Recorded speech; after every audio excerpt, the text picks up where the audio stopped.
Saia da minha casa, sua vagabunda. Você não passa de uma interesseira que enganou meu filho a vida inteira. Foi isso que minha sogra gritou para mim, na frente de todos os convidados do aniversário de 30 anos do meu marido, enquanto apontava o dedo para a minha cara e me empurrava em direção à porta. Senti 100 pares de olhos cravados em mim. Ouvi risadinhas abafadas. Vi celulares sendo erguidos para filmar minha humilhação. E o Gabriel, meu marido de 28 anos, o homem por quem eu sacrifiquei tudo, apenas desviou o olhar e segurou a mão de outra mulher. Naquele momento, enquanto tropeçava nos meus próprios passos e sentia as lágrimas queimarem meu rosto, eu entendi que tinha perdido tudo. Ou pelo menos era isso que eu achava. Meu nome é Mariana Tavares, tenho 52 anos e sempre me considerei uma mulher de fibra. Nasci e cresci em Porto Alegre, no bairro Restinga, numa casa pequena, mas cheia de amor. Meu pai, seu Antônio, era motorista de ônibus da linha que cortava a cidade de ponta a ponta.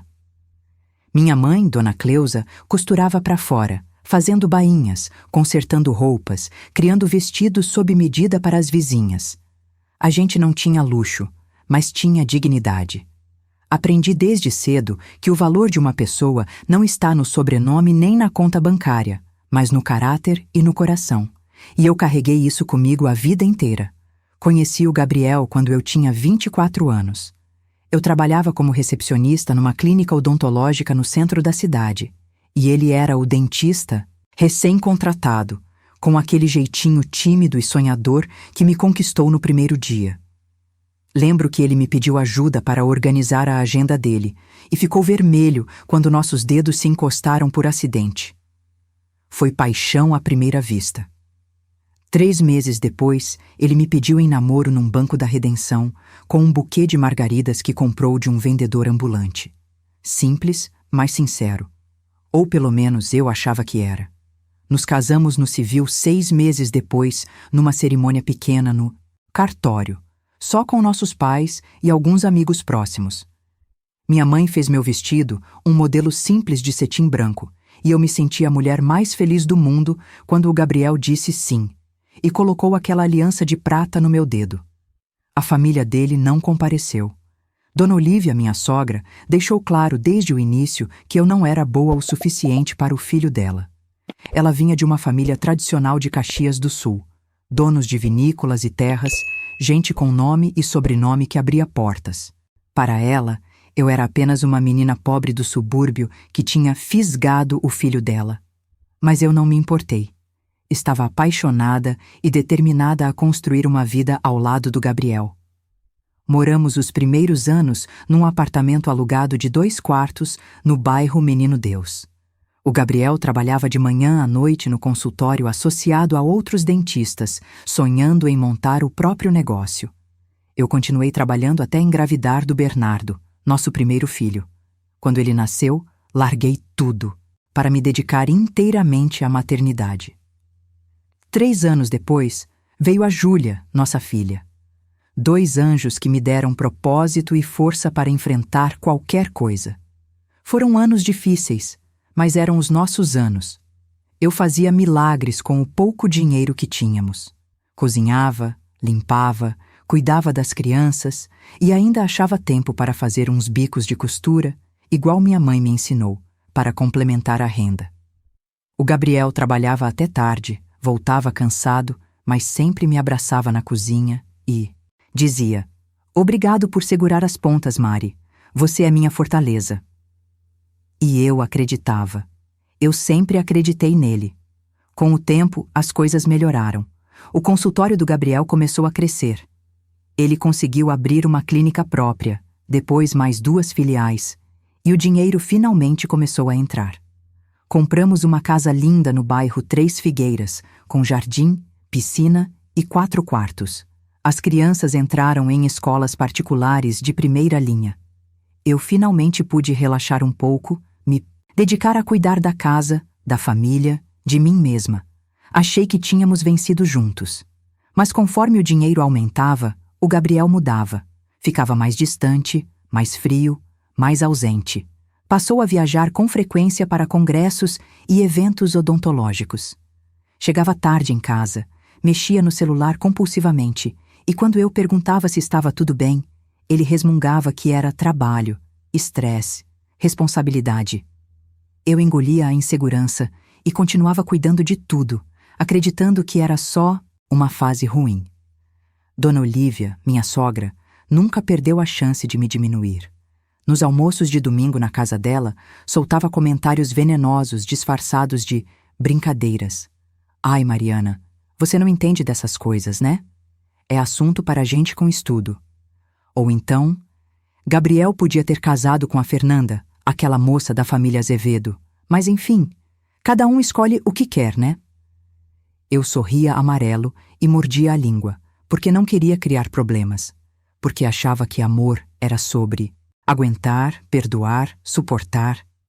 Até que chegou o maldito aniversário de 30 anos do Gabriel. Dona Olívia insistiu em fazer a festa na mansão dela em Gramado. Uma celebração grande, cheia de gente importante, clientes, colegas de profissão, a elite da cidade. Eu quis fazer algo mais íntimo na nossa casa, mas o Gabriel disse que seria melhor deixar a mãe dele organizar, que eu precisava descansar um pouco. Como se eu precisasse de descanso. Como se eu não tivesse passado 28 anos cuidando de tudo. Cheguei cedo no dia da festa para ajudar, mas fui praticamente expulsa da cozinha. Relaxa, Mariana. O buffet cuida de tudo. Você é convidada hoje. Convidada. Na festa do meu próprio marido. A festa estava impecável. Decoração sofisticada, flores importadas, um bolo de 3 andares coberto de ouro comestível. Mais de 100 convidados, todos chiques, perfumados, falando de viagens para a Europa e investimentos no mercado financeiro. Eu me sentia deslocada, mas sorria e cumprimentava, tentando me encaixar naquele mundo que nunca foi meu. E então veio o brinde. Dona Olívia pediu silêncio, ergueu a taça de champanhe e começou a falar. Elogiou o Gabriel, exaltou as conquistas dele e então, com um sorriso cruel, disse: "E hoje, meu filho querido, você finalmente tem ao seu lado a mulher que você merece, alguém do seu nível. Um brinde ao Gabriel e à Sofia." Virei a cabeça e vi uma loira deslumbrante, de vestido de grife, sorrindo ao lado do meu marido. E ele? Ele sorriu de volta e ergueu a taça. Senti o mundo desabar. Antes que eu pudesse processar, Dona Olívia veio até mim, me agarrou pelo braço e rosnou baixinho: "Você já não é mais necessária aqui. Suma da minha vista." E então, na frente de todos, ela gritou aquelas palavras que ecoam na minha cabeça até hoje: "Saia da minha casa, sua vagabunda." Tropecei, caí de joelhos, e ninguém me ajudou a levantar. Peguei minha bolsa e saí correndo, cega de lágrimas e dor, enquanto ouvia risadas e murmúrios atrás de mim. Naquela noite, sentada sozinha na sala escura da minha casa, eu achei que tinha perdido tudo, mas o destino guardava um segredo que ninguém esperava. O Gabriel não voltou para casa naquela noite, nem na seguinte, nem na outra. Fiquei 3 dias sozinha, sentada no sofá da sala, olhando para o nada, tentando entender como minha vida tinha desmoronado em questão de minutos. Não comi, mal dormi, apenas chorava em silêncio, abraçada a uma almofada, sentindo um vazio tão profundo que parecia sugar minha alma. As crianças ligaram. O Bernardo, que morava em São Paulo trabalhando numa empresa de tecnologia, disse que não podia vir, que tinha reuniões importantes. A Júlia, que estava fazendo intercâmbio em Lisboa, mandou uma mensagem fria: "Mãe, para de drama. Pai merece ser feliz. Para de drama." Como se 28 anos da minha vida fossem drama. Como se ter abdicado dos meus sonhos, da minha carreira, da minha identidade para construir uma família fosse drama. Naquele momento, percebi que estava completamente sozinha. Meus filhos tinham escolhido o lado dele. Claro, ele era o provedor, o bem-sucedido, o dentista famoso. E eu era só a mãe, a esposa, a mulher invisível que segurou as pontas enquanto ele construía o império dele. No terceiro dia, o Gabriel finalmente apareceu. Entrou em casa como se nada tivesse acontecido, jogou a mala no chão e foi direto para o quarto. Eu o segui, tremendo de raiva e dor. Gabriel, a gente precisa conversar. Ele nem olhou para mim. Abriu o guarda-roupa e começou a tirar roupas das cabides, jogando tudo numa mala maior. Não tenho que conversar, Mariana. Acabou. Acabou. 2 palavras. 28 anos resumidos em 2 palavras. Como assim acabou? Minha voz saiu embargada, mas tentei manter a compostura. Gabriel, eu sou sua esposa, mãe dos seus filhos. A gente pode resolver isso. Pode fazer terapia. Pode... Eu não quero resolver. Ele finalmente me encarou e o que vi nos olhos dele me destruiu. Não, havia amor. Não havia remorso. Apenas indiferença. Eu não te amo mais, Mariana. Não sei se um dia amei de verdade. Você foi conveniente na época. Eu era pobre, precisava de alguém que segurasse as pontas enquanto eu crescia. E você fez isso muito bem. Mas agora eu não preciso mais de você. Conveniente. Segurar as pontas. Não preciso mais de você. Cada palavra era uma facada. Senti minhas pernas fraquejarem e me apoiei na parede para não cair. Você está falando sério? Sussurrei, ainda sem acreditar. Depois de tudo que eu fiz por você, depois de ter largado tudo para cuidar da sua casa, dos seus filhos, da sua vida. Ele deu de ombros, como se estivesse falando sobre o clima. Você escolheu isso, Mariana. Ninguém te obrigou. E agora eu escolho a Sofia. Ela é culta, inteligente, bem-sucedida. Ela me acompanha nos eventos, entende do meu mundo, conversa sobre assuntos interessantes. Ela é tudo o que você nunca foi, tudo o que eu nunca fui. Senti a bile subir pela garganta. Queria gritar, queria socar o peito dele, queria acordar desse pesadelo. Mas estava paralisada, vendo aquele homem que eu amei a vida inteira se transformar num estranho cruel e frio. E a casa? Consegui perguntar com a voz trêmula. Os nossos filhos? A nossa vida? A casa fica comigo. Está no meu nome. Ele fechou a mala com um zíper seco. Você tem 1 semana para juntar suas coisas e sair. 1 semana? Gabriel, eu não tenho para onde ir. Eu não trabalho há mais de 20 anos. Larguei tudo para cuidar de você. Problema seu. Ele pegou a mala e passou por mim como se eu fosse um móvel no caminho. Devia ter pensado nisso antes de se acomodar. Acomodar. Fiquei ali, parada no meio do quarto, ouvindo o barulho do carro dele saindo da garagem. E então desabei. Caí no chão, abraçada a mim mesma, e chorei até não ter mais lágrimas. Chorei pela mulher que eu fui, pela vida que construí, pelo amor que dediquei a um homem que nunca me valorizou de verdade. Os dias seguintes foram um borrão de dor e desespero. Tentei ligar para o Bernardo de novo, mas ele não atendia. Mandei mensagens para a Júlia, implorando que ela voltasse, que me ajudasse, mas ela apenas respondeu: Mãe, você está sendo dramática. O pai tem direito de ser feliz. Você vai ficar bem. Vai ficar bem. Como se fosse tão simples. Como se eu pudesse simplesmente seguir em frente depois de ter minha vida inteira arrancada de mim. Liguei para minha mãe, mas ela tinha falecido 3 anos antes, de câncer. Meu pai tinha ido logo depois, de desgosto. Eu não tinha irmãos, não tinha amigos próximos, tinha passado tanto tempo dedicada à família que esqueci de cultivar laços fora dela. Estava completamente sozinha. No 5º dia, recebi a visita de um advogado. Um homem de terno cinza, com uma pasta de couro e um sorriso profissional e distante. Senhora Mariana Tavares? Ele perguntou, estendendo um envelope pardo. Vim entregar uma notificação de divórcio. Peguei o envelope com mãos trêmulas e abri. Lá estava. Pedido de divórcio litigioso. Gabriel alegava abandono do lar, mentira descarada e incompatibilidade de gênios. Ele queria a casa, os carros, tudo. Oferecia uma pensão irrisória de 2 salários mínimos por mês, até que eu me reestabelecesse. 2 salários mínimos.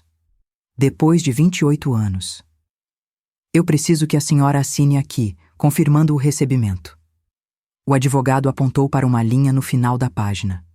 Assinei no automático, sem forças para questionar. Ele guardou os papéis, murmurou boa sorte e saiu, me deixando ali, segurando aquele envelope que decretava o fim de tudo. Naquela noite, sentei na varanda da casa que não era mais minha e olhei para as estrelas. Pensei em desistir. Pensei em sumir, em desaparecer, em me jogar daquele mundo que já não tinha mais lugar para mim. Eu tinha 52 anos, nenhuma qualificação profissional recente, nenhum dinheiro, nenhum futuro.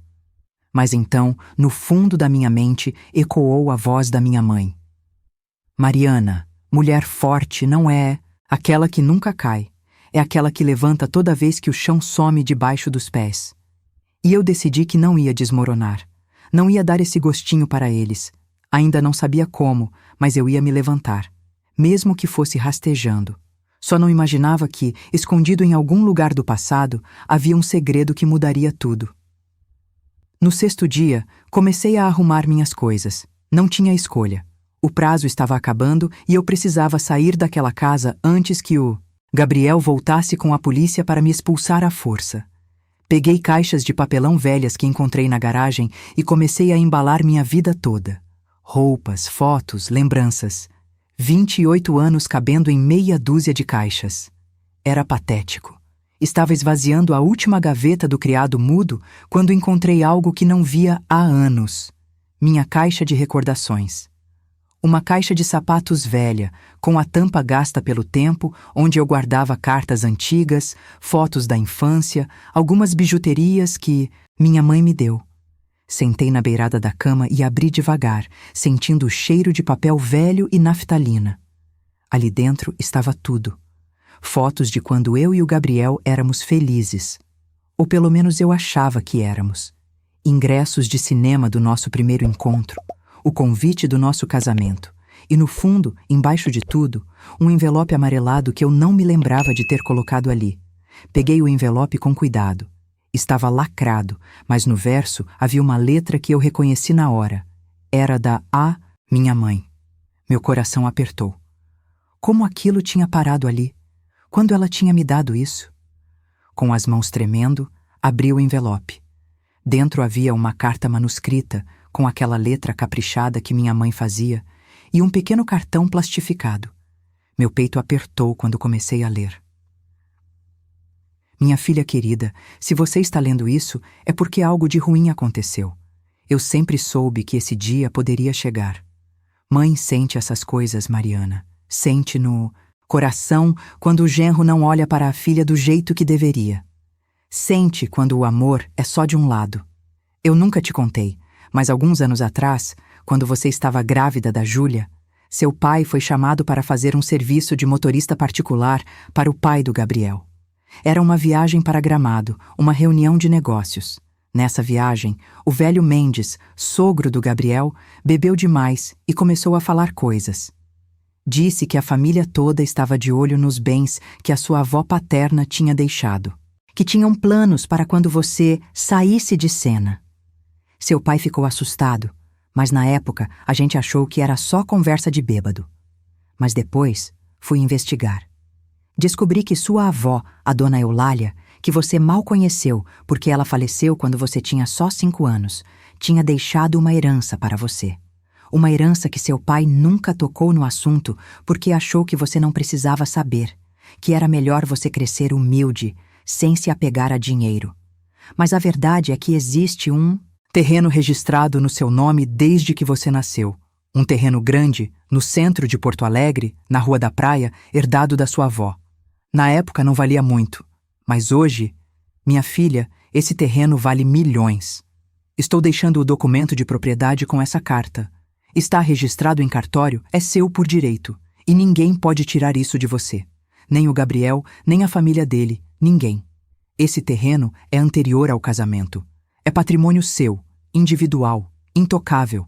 Se um dia você precisar recomeçar, saiba que você tem esse chão debaixo dos pés E saiba que sua mãe sempre acreditou em você. Com todo o amor do mundo, Cleusa. Terminei de ler e minhas mãos tremiam tanto que quase deixei a carta cair. Um terreno no meu nome, no centro de Porto Alegre. Peguei o documento plastificado que estava junto. Era uma escritura pública, registrada no cartório do primeiro ofício de Porto Alegre, em nome de Mariana Cleusa Tavares. Data: 1973. Registro anterior ao meu casamento. Reli 3 vezes para ter certeza de que não estava sonhando. Estava tudo ali. O endereço completo, a metragem, o número da matrícula. Minha cabeça girava. Como eu nunca soube disso? Como meus pais nunca tinham me contado? E mais importante, o que isso significava agora? Peguei o celular com as mãos trêmulas e pesquisei no Google Maps o endereço do terreno. Quando a imagem apareceu na tela, meu coração quase parou. Não era só um terreno. Era um terreno enorme. De esquina, na área mais valorizada do centro histórico de Porto Alegre, a poucos metros da Praça da Alfândega. Um lugar onde hoje funcionavam lojas, restaurantes, prédios comerciais. Um lugar que valia... quanto? Milhões? Dezenas de milhões? Senti uma onda de calor subir pelo meu corpo. Lágrimas escorreram pelo meu rosto, mas dessa vez não eram de tristeza. Eram de alívio, de esperança, de algo que eu não sentia há dias. Poder. Minha mãe tinha me deixado uma saída, tinha me deixado um futuro. Limpei as lágrimas, peguei a carta e o documento e guardei tudo na bolsa. Não ia falar nada para ninguém ainda. Precisava confirmar, precisava entender o valor real, precisar agir com inteligência. Mas uma coisa eu sabia: o jogo tinha mudado. No dia seguinte, fui até um escritório de advocacia no centro da cidade. Pedi para falar com alguém especializado em direito imobiliário. Fui atendida por uma advogada chamada Doutora Paula, uma mulher na casa dos 40, de olhar firme e postura séria. Mostrei a ela o documento. Ela analisou em silêncio, conferiu no sistema do cartório, fez algumas ligações e, depois de quase 1 hora, olhou para mim com um sorriso contido. Senhora Mariana, esse terreno é legitimamente seu. Está registrado no seu nome desde antes do casamento, o que significa que é patrimônio individual e não entra em partilha de bens. Ela fez uma pausa e cruzou as mãos sobre a mesa. E quanto ao valor? Bem, esse terreno está avaliado em aproximadamente 18 milhões de reais. 18 milhões. Senti a sala girar. Segurei na borda da cadeira para não cair. 18 milhões? Repeti incrédula. Sim. E há mais. Doutora Paula ajustou os óculos. Esse terreno está sendo alugado há mais de 20 anos por uma rede de restaurantes. Só que os pagamentos estavam sendo feitos para uma conta que não é a sua. Vou precisar investigar, mas pelo que estou vendo aqui, alguém vem desviando os aluguéis desse imóvel. Meu sangue gelou. Quem? Ela digitou mais algumas coisas. No computador, franziu a testa e virou a tela para mim. O beneficiário da conta é um certo... Gabriel Mendes Tavares, meu marido. Se você também está sentindo essa virada chegando, aproveita e se inscreve no canal. Ainda vem o melhor dessa história. Fiquei paralisada. O Gabriel sabia. Ele sempre soube. E vinha roubando de mim há anos. Doutora Paula percebeu minha expressão e colocou a mão sobre a minha. Calma, Mariana. Respire. Vamos resolver isso. Vamos recuperar tudo o que é seu. E ele vai pagar por isso. Saí do escritório com as pernas bambas, mas com uma certeza queimando no peito. Eu não ia mais abaixar a cabeça. Não ia mais aceitar migalhas. Não ia mais ser a mulher invisível. Eles acharam que podiam me destruir, mas acabaram de acordar uma leoa. Nos dias seguintes, me transformei em outra pessoa. Não era mais a Mariana submissa, quieta, que engolia desaforo e vivia nas sombras. Era a Mariana que minha mãe criou, forte, decidida e pronta para lutar pelo que era meu. Doutora Paula entrou com uma ação judicial imediata. Pedimos o bloqueio das contas bancárias do Gabriel, a devolução de todos os valores desviados dos aluguéis do terreno nos últimos 20 anos, com juros e correção monetária, e ainda uma investigação criminal por apropriação indébita e falsificação de documentos. Porque sim, descobrimos que ele tinha forjado uma procuração falsa em meu nome para conseguir desviar os pagamentos. Enquanto isso, eu continuei, morando na casa. Não saí. Afinal, se tudo que o Gabriel tinha construído veio do dinheiro que ele roubou de mim, então aquela casa também era minha por direito. Troquei as fechaduras, instalei câmeras de segurança e esperei. Não demorou nem 3 dias para ele aparecer. Bateu na porta como um louco, gritando, exigindo que eu abrisse. Eu apenas liguei para a polícia e filmei tudo pelo interfone. Quando os policiais chegaram e pediram para ele se acalmar, ele berrou que aquela era a casa dele, que eu era uma invasora. Um dos policiais pediu a documentação do imóvel. O Gabriel mostrou a escritura. E então eu mostrei a minha. A escritura do terreno. O documento que comprovava que todo o dinheiro que ele usou para comprar aquela casa, abrir as clínicas, construir o império dele, tinha sido roubado de mim. O policial olhou para o Gabriel com desprezo e pediu que ele se retirasse, senão seria detido por perturbação da ordem. A cara dele, quando percebeu que eu sabia de tudo, foi impagável. Ficou branco, gagejou, tentou argumentar, mas os policiais não deram espaço. Ele foi embora, mas antes de entrar no carro, olhou para mim pela janela e eu vi. Medo. Pela primeira vez em 28 anos, o Gabriel tinha medo de mim. E era só o começo. A notícia se espalhou rápido. Em menos de uma semana, todo mundo sabia que o famoso Dr. Gabriel Mendes, o dentista bem-sucedido e respeitado, tinha construído a fortuna dele em cima de um crime. Clientes começaram a cancelar consultas. Funcionários pediram demissão. A imprensa local começou a procurar informações. E a Sofia, a tal namorada nova, sumiu.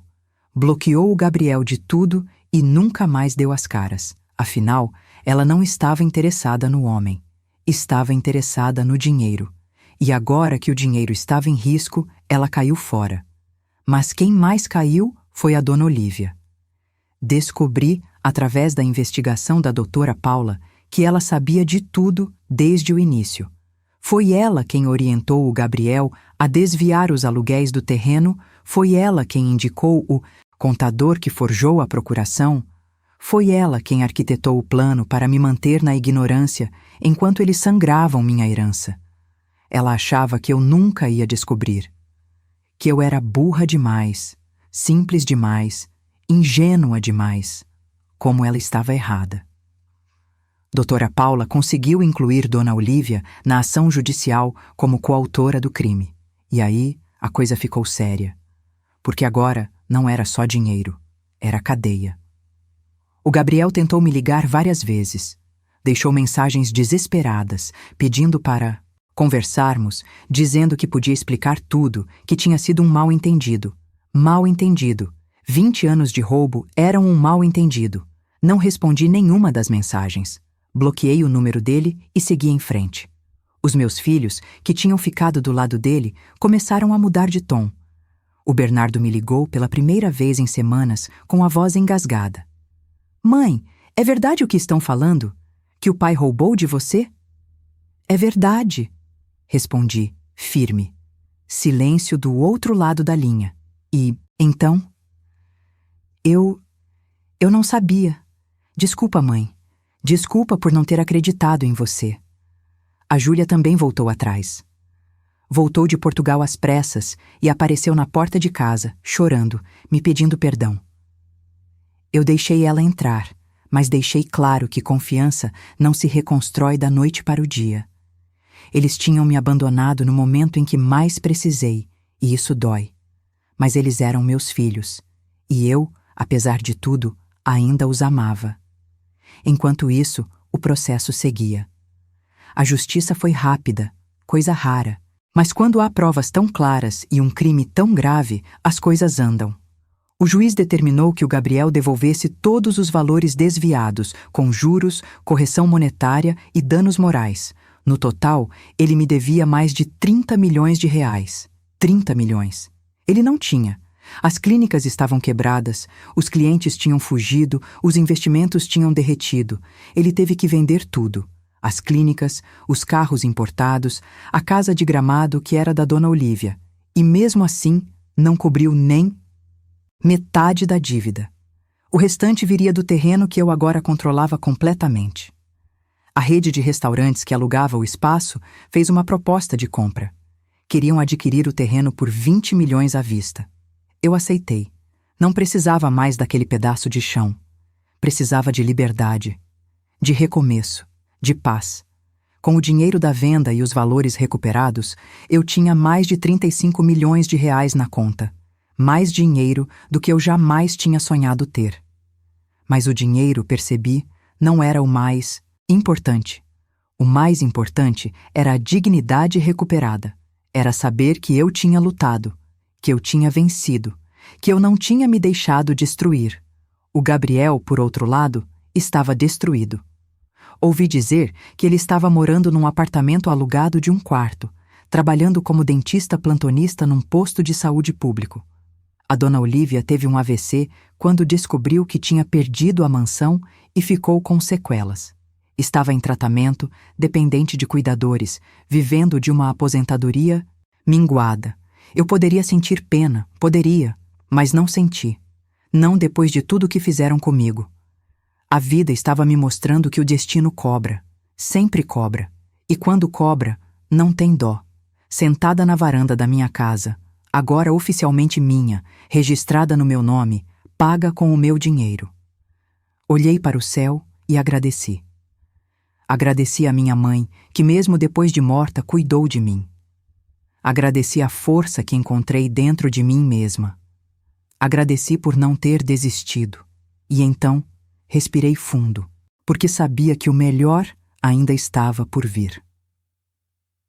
6 meses depois do início de tudo, recebi uma ligação inesperada. Era o Gabriel. Hesitei antes de atender, mas algo dentro de mim disse que era hora de fechar aquele ciclo de vez. Mariana! A voz dele estava cansada, quebrada. Eu preciso falar com você. Pessoalmente. Por favor. Marquei num café pequeno, discreto, longe dos lugares que costumávamos frequentar. Cheguei antes dele, pedi um cappuccino e esperei. Quando o vi entrar, quase não o reconheci. O homem que sempre foi vaidoso, bem vestido, imponente, agora estava magro, com olheiras profundas, roupas amassadas e uma postura curvada de quem carrega o peso do mundo nas costas. Ele sentou na minha frente e ficou em silêncio por um longo tempo, olhando para as próprias mãos. Eu estraguei tudo, disse finalmente, com a voz embargada. Estraguei a minha vida, a sua, a dos nossos filhos. E o pior é que eu sabia que estava errado. Desde o começo, eu sabia. Não respondi. Apenas o observei, esperando que continuasse. Quando descobri sobre o terreno, foi logo depois que a gente casou. Ele engoliu seco. Minha mãe contratou um investigador particular para vasculhar o seu passado. Ela queria provar para mim que você não prestava, que era uma interesseira, mas o investigador descobriu o terreno. E foi aí que minha mãe teve a ideia. Ele pausou, respirou fundo. Ela disse que você nunca ia descobrir, que era burra demais para isso, que a gente podia usar o dinheiro dos aluguéis para construir algo maior. E eu aceitei. Porque eu queria crescer, queria ser alguém, e achei que os fins justificavam os meios. Você roubou de mim por 20 anos. Minha voz saiu baixa, mas firme. Enquanto eu abria mão de tudo para cuidar de você, da sua casa, dos seus filhos, você estava me roubando. Eu sei. Ele cobriu o rosto com as mãos. E eu vou pagar por isso pelo resto da vida. Perdi tudo, Mariana. As clínicas, o dinheiro, a reputação. Minha mãe está doente e me culpa por tudo. Os meus filhos mal falam comigo. E a Sofia? Ele deu uma risada amarga. Ela sumiu no segundo que o dinheiro acabou. Ela nunca me amou. Só amou o que eu podia dar. Fiquei em silêncio. Parte de mim queria sentir satisfação, vendo aquele homem destruído. Mas tudo o que senti foi uma tristeza profunda. Tristeza por tudo que poderia ter sido e não foi. Pelos anos desperdiçados, pelo amor que um dia foi real e que morreu aos poucos, envenenado pela ganância e pela mentira. Você quer que eu te perdoe? Perguntei. Ele olhou para mim e vi lágrimas nos olhos dele. Eu não mereço perdão. Eu sei disso. Mas eu preciso que você saiba que eu sinto muito, de verdade, e que você sempre foi boa demais para mim. Respirei fundo. Peguei minha bolsa, me levantei e olhei para ele pela última vez. Gabriel, eu não te perdoo pelo que você fez, mas eu me perdoo por ter ficado tanto tempo, por ter aceito migalhas quando merecia o mundo, por ter me feito pequena para caber no seu ego. Minha voz estava firme, sem raiva, sem dor, apenas paz. E agora eu vou seguir a minha vida, uma vida que é minha, sem você. Saí daquele café de cabeça erguida. Não olhei para trás. Não precisava mais. Nos meses seguintes, minha vida mudou completamente. Comprei um apartamento lindo de frente para o Guaíba, com uma vista que me tirava o fôlego todas as manhãs. Voltei a estudar. Me matriculei num curso de design de interiores, algo que sempre quis fazer, mas nunca tive coragem. Fiz novas amizades, viajei para lugares que sempre sonhei conhecer. Fui para Paris, para Lisboa, para Mendoza, sozinha. E pela primeira vez me senti livre. Meus filhos se reaproximaram de mim aos poucos. O Bernardo me visitava sempre que podia, e a Júlia voltou para o Brasil, e agora almoça comigo todo domingo. A relação ainda está em construção, mas está melhor. Eles entenderam, finalmente, o quanto eu sempre estive ali e o quanto eu merecia respeito. Criei uma pequena fundação em nome da minha mãe, para ajudar mulheres em situação de vulnerabilidade a recomeçar. Mulheres que, assim como eu, foram esquecidas, diminuídas, roubadas. Ofereço cursos profissionalizantes, apoio jurídico e psicológico.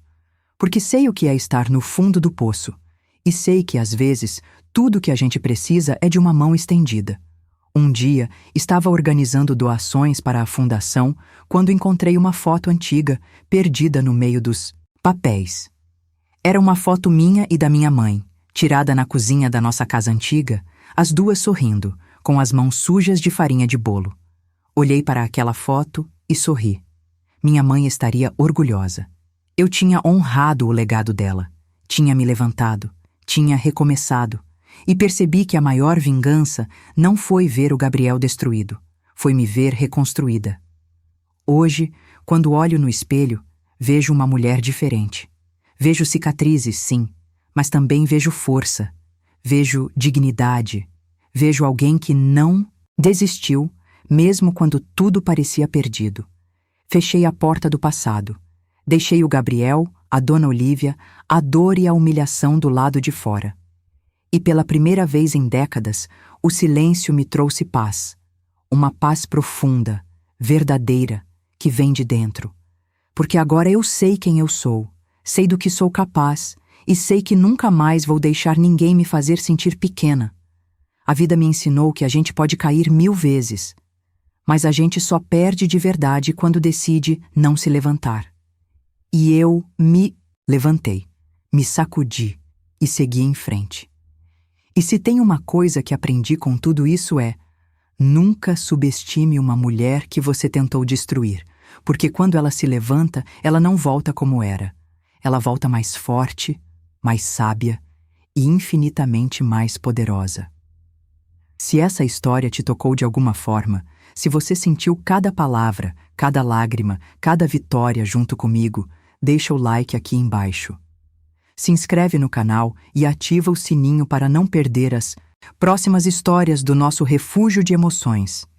E me conta nos comentários: o que você faria no meu lugar? Você teria perdoado? Obrigada por ter ficado até o fim. Você faz parte dessa jornada. E a sua presença aqui significa tudo para mim. Até a próxima história. E lembre-se, você é mais forte do que imagina.